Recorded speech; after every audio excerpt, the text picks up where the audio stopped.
ladies and gentlemen, Bowmaster619 here, joined once again with Lord Mechanicus here on YouTube. Pleasure. Welcome back to the second episode, second installment of Ryevolution. Last time we tried, what was it called again? Rittenhouse. Rittenhouse, thank you. And today we're going to try one of the other two that we have here. So then do the same thing. You hold it down, I'll choose one. That'll work. No, that's you.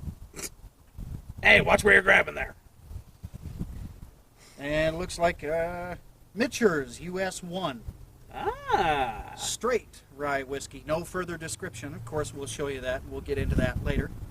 Now, I have seen this at liquor stores before. So have I. This one will typically go anywhere from about, what, $45 to $55 a bottle? That's typical. That's actually quite typical. Other places, a little less, a little more, depending on where you're at, I guess. So it's definitely a little more on the slightly more high end. Maybe a moderate price, I guess you could say. I don't know. Yeah, I wouldn't call it a complete top end, but it's definitely not a cheapie either. It's for sure. It's a good mid-level, at least in the way of price tag. I have never sampled it, so I guess let's see what it's actually like.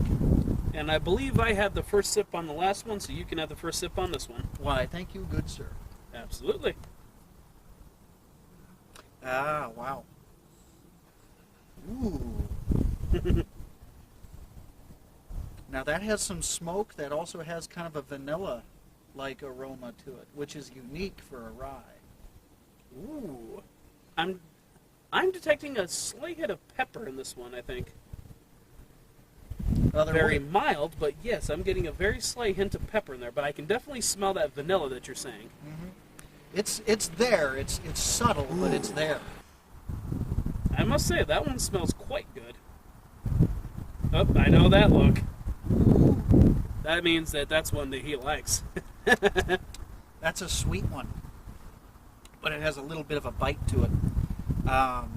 Smoky, certainly. Very smoky.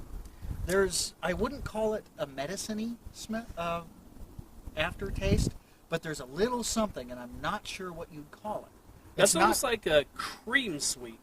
Sort of. That's like kind of bitterness almost. Yeah, and a little bit astringent. Not nearly as astringent as the Rittenhouse, but there's a little bit of it. Now, that seems to be a characteristic of rye.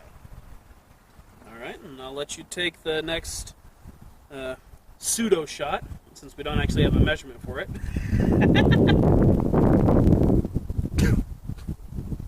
Wow. Smooth.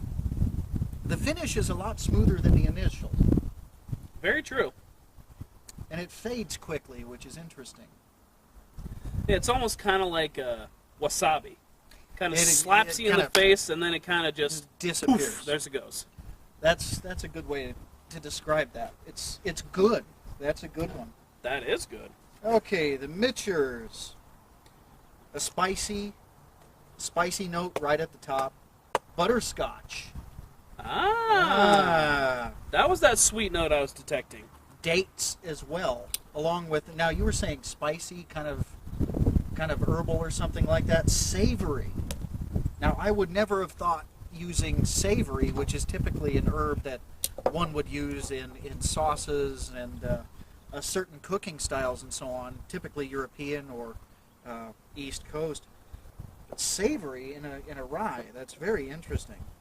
That might be that astringent you were talking about, that kind of medicine flavor. And that's exactly what I'm thinking it is. Stewed, whatever that means.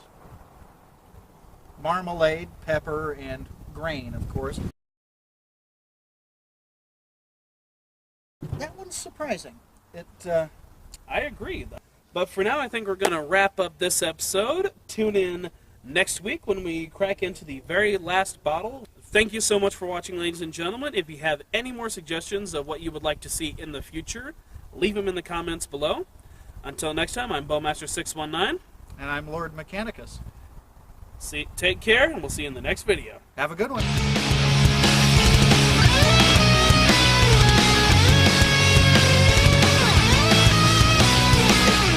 Well, I suppose we can go ahead let's and take a look and name it out for you at least. Zuidam. Zuidam? What in the name of... I don't know. I'm terrible with pronunciation. I just want to say that right now. I'm not even going to attempt to butcher that.